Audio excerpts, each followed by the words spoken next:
जय हिंद दोस्तों। पॉलिटी की एक्सपेक्टेड क्वेश्चन सीरीज़ में आपका स्वागत है। जिस तरीके से हमने हिस्ट्री, ज्योग्राफी इन सब्जेक्ट्स को टॉपिक वाइज कवर किया और वो सीरीज़ भी कंटिन्यू है, इसी तरीके से हम पॉलिटी सब्जेक्ट को भी टॉपिक वाइज कवर करेंगे।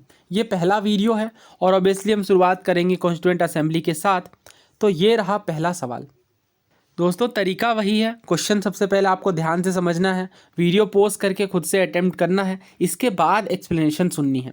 और मैं कोशिश कर रहा हूँ कि ये जो क्वेश्चन मैं फ्रेम करूँ ये हमारे स्टैंडर्ड सोर्सेज से हों, लक्ष्मीकांत से हों और ऑब्वियसली PYQs का भी इन्फ्लुएंस देखने को मिले। तो पहला सवाल देखिए, कॉन्स्टिट्यूएंट असेंबली के बारे में पूछा जा रहा है। फर्स्ट स्टेटमेंट है the total strength of the constituent assembly was to be 389, यानी जो टोटल स्ट्रेंथ होनी थी कॉन्स्टिट्यूएंट असेंबली की ये 389 थी। दूसरा स्टेटमेंट है सीट जो एलोकेट की गई ब्रिटिश प्रोविंसेस को, इन्हें डिवाइड करना था 3 प्रिंसिपल कम्युनिटीज़ में, मुस्लिम्स, सिख्स और हिंदूज़ में, और उनके पॉपुलेशन के प्रोपोर्शन के अकॉर्डिंग। और तीसरा स्टेटमेंट है कि जो रिप्रेजेंटेटिव थे प्रत्येक कम्युनिटी के, इन्हें उन कम्युनिटीज़ के मेंबर के द्वारा इलेक्ट किया जाना था प्रोविंशियल लेजिस्लेटिव असेंबली में। और जो वोटिंग का मेथड था वो first past the post system था। आपको बताना है कि कौन कौन से स्टेटमेंट यहाँ पे करेक्ट हैं।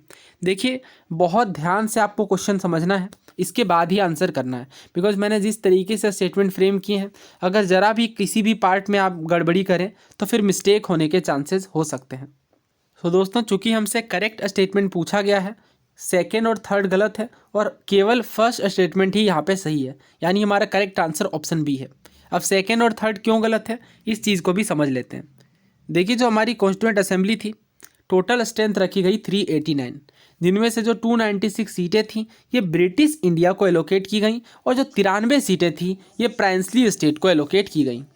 तो इन 296 सीटों में जो कि ब्रिटिश इंडिया को एलोकेट की गई थी, इनमें से जो 292 हैं ये तो गवर्नर के प्रोविंसेस से थीं, लेकिन जो 4 सीटें थीं ये चीफ कमिश्नर के प्रोविंसेस से थीं। Now chief commissioner provinces, governor provinces, इनके बीच क्या फ़र्क है ये सब कुछ हमने बेसिक लेक्चर्स में कवर किया है।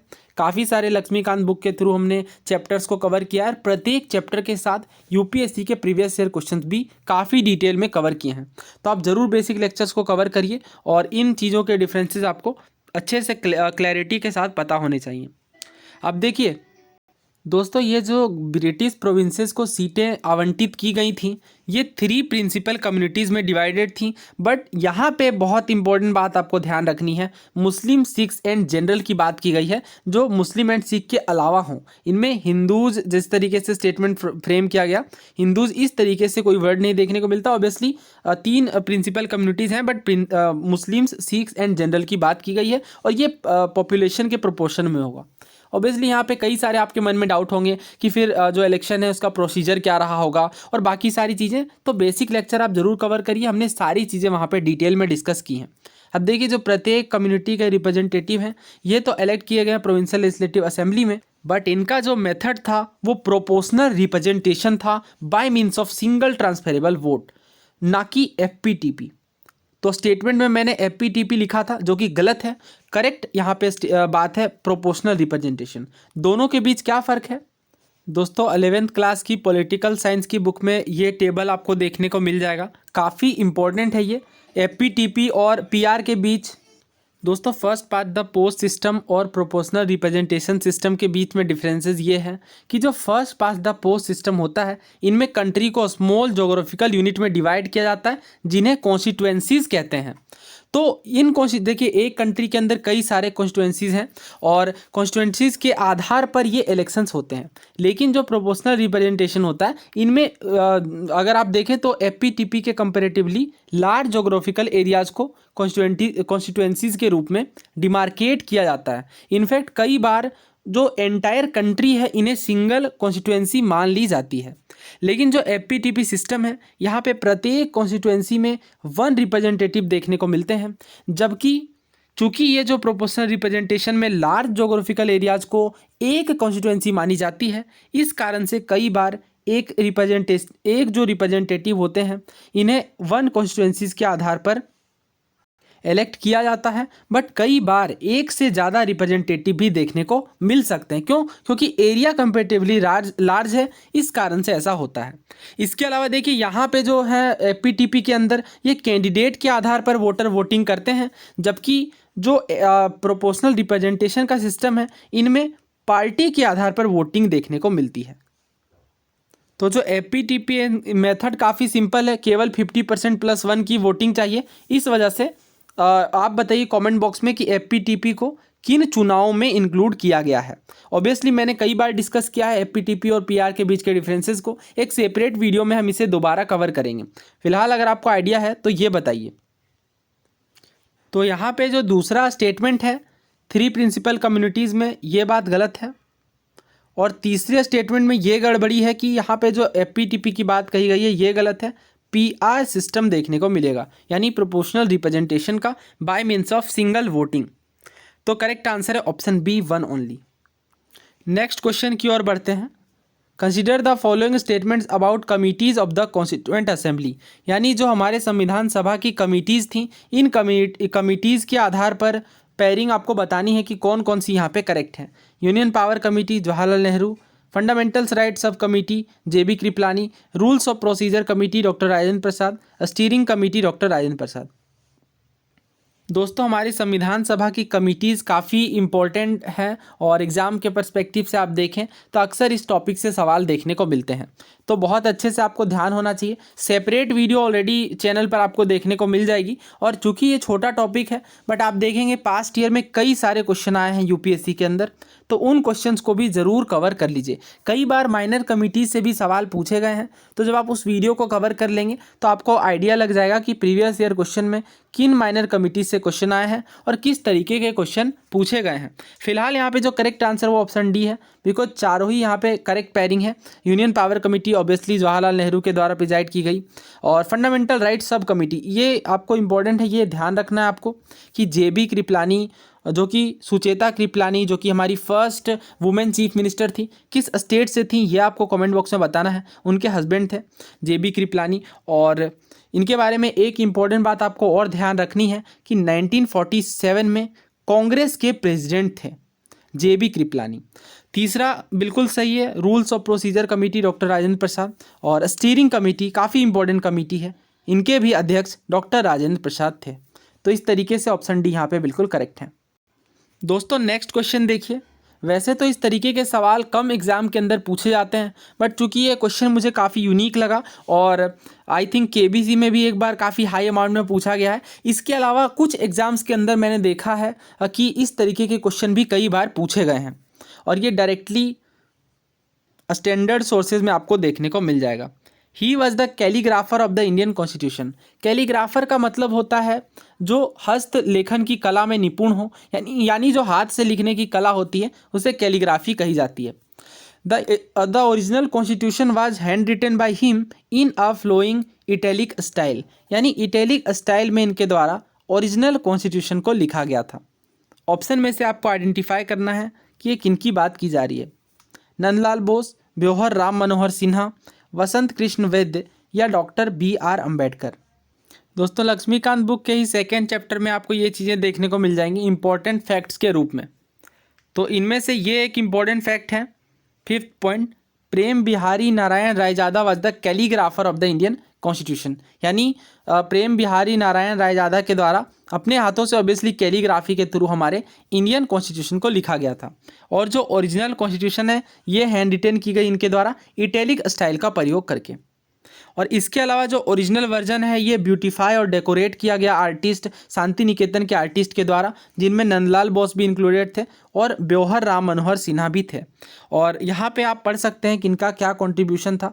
ब्योहर राम मनोहर सिन्हा ने एलुमिनेट किया है, ब्यूटीफाई किया है और ऑर्नामेंट किया है हमारे ओरिजिनल प्रियम्बल को, जिसे कैलीग्राफ किया गया था ऑब्वियसली प्रेम बिहारी नारायण रायजादा के द्वारा।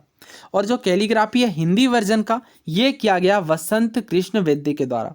तो ये चीज़ आपको रटनी नहीं, अगर ध्यान रहे तो काफ़ी अच्छी बात है, बिकॉज हमारे कॉन्स्टिट्यूशन की बात है और हाथ से लिखी गई हैं तो काफ़ी सारा एफर्ट इन पर्सन के द्वारा लगाया गया है, तो ये नाम आपको ज़रूर ध्यान रखने चाहिए। दोस्तों एक और बात काफ़ी इंपॉर्टेंट है, ये चीज़ डायरेक्टली पूछ ली जाती है, सिविल सर्विसेज में भी कई बार पूछी गई है, हमारे संवैधानिक सलाहकार कौन थे। तो कॉन्स्टिट्यूशनल एडवाइज़र की अगर हम बात करें तो सर बेनेगल नरसिंह राव, इंपॉर्टेंट नाम है, ध्यान रखना है आपको, हमारे संवैधानिक सलाहकार थे कॉन्स्टिट्यूएंट असेंबली के अंदर।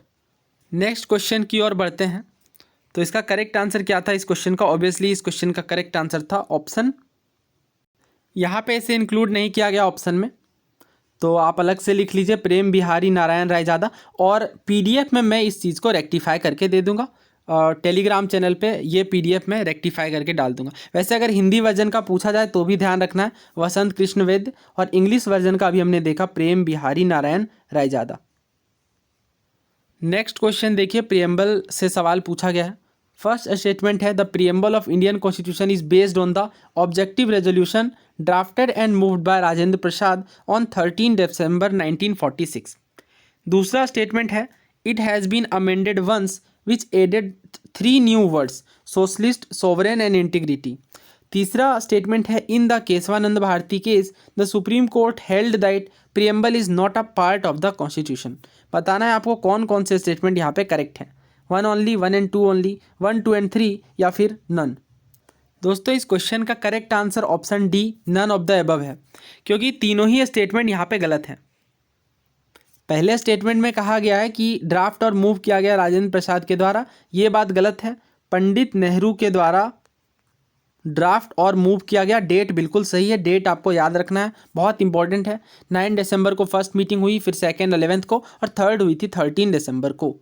और फर्स्ट अध्यक्ष कौन थे ये आपको कमेंट करके बताना है। मैं बात कर रहा हूँ टेम्पररी प्रेसिडेंट की।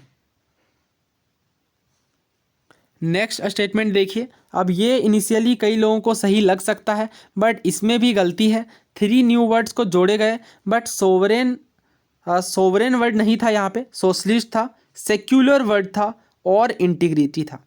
अब ऐसे स्टेटमेंट्स जो होते हैं ये बहुत ध्यान से आप ऑब्जर्व करेंगे तभी इन चीज़ों को आइडेंटिफाई कर पाएंगे, बिकॉज फर्स्ट और लास्ट के नाम सही हैं तो फिर जल्दीबाजी में अगर आप पढ़ेंगे तो फिर गलती होने की चांसेस बढ़ जाती हैं।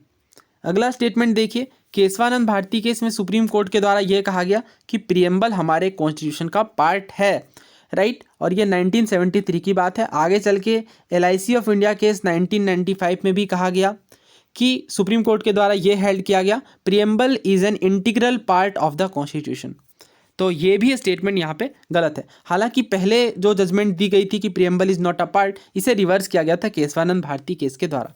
तो ये सब चीज़ें हमने ऑलरेडी बहुत डिटेल में कवर की हैं, और प्रियम्बल से तो ढेर सारे सवाल आए हैं। हालांकि छोटा टॉपिक है बट अक्सर एग्जाम के अंदर काफ़ी सारे क्वेश्चन पूछे जाते हैं। करेक्ट आंसर ऑप्शन डी है। दोस्तों अगले सवाल की ओर बढ़ते हैं। उम्मीद है आप प्रत्येक क्वेश्चन के साथ वीडियो पोस्ट करके खुद से अटेम्प्ट पहले कर रहे होंगे। 2 स्टेटमेंट है, आपको बताना है करेक्ट स्टेटमेंट्स के बारे में। पहला स्टेटमेंट है कि आर्टिकल 2 जो है यह डील करता है इंटरनल रीएडजस्टमेंट के साथ, जो हमारी टेरिटरीज़ हैं यूनियन ऑफ इंडिया के कॉन्स्टिट्यूएंट स्टेट्स की, इन टेरिटरीज़ के रीएडजस्टमेंट के साथ। और जो दूसरा स्टेटमेंट है इसमें कहा गया है कि जो आर्टिकल 2 है ये एम्पावर करता है पार्लियामेंट को कि एडमिट करे into the union of India और establish new state on such term and condition as it thinks fit. यानी पार्लियामेंट को ये पावर देता है आर्टिकल 2 कि अगर किसी स्टेट को एडमिट करना है या इस्टेब्लिश करना है न्यू स्टेट को, तो पार्लियामेंट अपने आधार पर कर सकती है। ऐसी शक्ति आर्टिकल 2 देता है। आपको करेक्ट स्टेटमेंट्स बताने हैं। सो दोस्तों जब ये टॉपिक हमने डिटेल में किया था उस टाइम पे मैंने आपको बताया था आर्टिकल 2 और 3 के बीच की जो डिफरेंस है वो काफ़ी ज़्यादा इंपॉर्टेंट है, कई बार एग्जाम्स के अंदर पूछी गई हैं। पहला तो आपको आर्टिकल 1 ध्यान होना चाहिए कि भारत यानी India that is Bharat shall be union of state, यानी राज्यों का संघ होगा। दूसरे स्टेटमेंट में, दूसरे आर्टिकल में जो बात की गई है वो काफ़ी ज़्यादा इंपॉर्टेंट है। पार्लियामेंट को एम्पावर करता है दूसरा आर्टिकल कि यूनियन ऑफ इंडिया के अंदर किसी भी स्टेट को एडमिट कर सकती है या इस्टेब्लिश कर सकती है। यानी बेसिकली 2 पावर हैं, पहला तो एडमिट करने का और दूसरा इस्टेब्लिश करने का, और ये आर्टिकल 2 के अंदर है। बहुत इंपॉर्टेंट है, 2 से 2 पावर आप याद रख सकते हैं पार्लियामेंट की। पहली तो ये कि एडमिट कर सकती है, दूसरी इस्टेब्लिश कर सकती है। तो इस तरीके से भी आप ध्यान रख सकते हैं। आर्टिकल 3 की अगर बात करें तो ये इंटरनल रीएडजस्टमेंट की बात करता है। देखिए, अगर नई न्यू स्टेट को स्टेब्लिश करना है तो ऑब्वियसली आर्टिकल 2 का प्रयोग किया जाएगा, लेकिन अगर बाउंड्री वगैरह में चेंजेस करने हैं, इंटरनल रीएडजस्टमेंट करना है, तब आर्टिकल 3 का प्रयोग किया जाएगा। इसके अलावा और भी कई सारे डिफरेंसेस हैं और बहुत ज़्यादा प्रीवियस ईयर क्वेश्चन भी इन डिफरेंसेस के ऊपर आए हैं। तो बेसिक के जो हमारे लेक्चर हैं चैप्टर वाइज, जिसकी लिंक डिस्क्रिप्शन बॉक्स में, वहाँ से आप इन चीज़ों को जरूर कवर कर लीजिए। तो ये सब कुछ पावर है आर्टिकल 3 के अंदर पार्लियामेंट को दिए गए हैं। न्यू स्टेट वगैरह फॉर्म करना, एरिया को बढ़ाना या घटाना, बेसिकली रीएडजस्टमेंट की बात है, बाउंड्रीज़ को अल्टर करना या फिर नाम बदलना, ये सब चीज़ें। और एक बात और यहाँ पे आपको ध्यान रखनी है कि आर्टिकल 3 में बहुत इंपॉर्टेंट प्रोविज़न है कि अगर इस तरह के चेंजेस लाए जाएंगे तो राष्ट्रपति की पूर्व मंजूरी लेनी है, प्रायर रिकमेंडेशन लेनी है। और दूसरा तो ये कि प्रेसिडेंट को ये चीज़ें स्टेट लेजिस्लेचर को भी रिकमेंड करनी पड़ेंगी, और ये जो टाइम पीरियड है ये स्पेसिफाइड पीरियड के अंदर देखने को मिलेगा। तो इसका मतलब क्या है कि फर्स्ट गलत है और सेकंड बिल्कुल सही है। ऑप्शन बी 2 ओनली इसका करेक्ट आंसर है, बिकॉज ये आर्टिकल 3 के अंदर हमने देखा इंटरनल रीएडजस्टमेंट की बात की जाती है, जबकि आर्टिकल 2 में 2 तरीके के पावर है, एडमिट, एस्टेब्लिश। नेक्स्ट क्वेश्चन देखिए, the constitution authorises the parliament to form new state और ऑल्टर द एरियाज, बाउंड्रीज और names of the existing states by. यानी कॉन्स्टिट्यूशन ऑथराइज करती है पार्लियामेंट को न्यू स्टेट फॉर्म करने के लिए या एरिया को अल्टर करने के लिए, बाउंड्रीज वगैरह को, नेम को बदलने के लिए। तो ये किस तरीके से किया जा सकता है? किसी भी स्टेट की कॉन्सेंट के बिना, या सभी स्टेट की कॉन्सेंट के साथ, या फिर मेजोरिटी ऑफ स्टेट की कॉन्सेंट के साथ, या फिर with the consent of the state concern, यानी जिस स्टेट के नाम या फिर सीमा में बदलाव किया जा रहा है उस स्टेट की सहमति के बाद। दोस्तों, इस सवाल का सही आंसर है option A, without the consent of any state. बिना किसी राज्य की सहमति के ही पार्लियामेंट के पास ये पावर है कि किसी भी न्यू स्टेट को फॉर्म करना या फिर एरिया, बाउंड्री, इन चीज़ों को बदलाव कर सकती है पार्लियामेंट। तो ये चीज़ हमने काफ़ी डिटेल से कवर की है और कई सारे क्वेश्चन यहाँ से पूछे भी गए हैं। इनफैक्ट अगर आप देखें तो पार्लियामेंट के पास ये पावर है कि इंडिया के पॉलिटिकल मैप को ही रीड्रॉ कर सकती है। और यही रीज़न है, ये बात भी मैंने आपको बताई थी, यही रीज़न है कि इंडिया को indestructible union of destructible state कहा जाता है। जबकि आप यूएसए में देखें तो दोनों ही चीज़ें इनडिस्ट्रक्टिबल देखने को मिलेंगी। और इसका रीज़न भी ऑब्वियसली आप समझ सकते हैं, क्योंकि स्टेट की बाउंड्रीज वगैरह को चेंज किया जा सकता है। तो इस तरीके के क्वेश्चन काफ़ी कन्फ्यूजिंग होते हैं और पास्ट ईयर, आप प्रीवियस ईयर के क्वेश्चन देखेंगे तो ऐसे सवाल बहुत बार पूछे गए हैं। सो दोस्तों, इस वीडियो में इतना ही रखते हैं। आप अपने पॉलिटी के कॉन्सेप्ट्स को ब्रशअप कर लीजिए और मिलते हैं नेक्स्ट वीडियो में। और किस टॉपिक पर आप वीडियो चाहते हैं ये भी आप कमेंट करके बता सकते हैं। अपने दोस्तों के साथ चैनल को ज़रूर शेयर करें और चैनल पर नए हैं तो सब्सक्राइब कर लें। Thank you.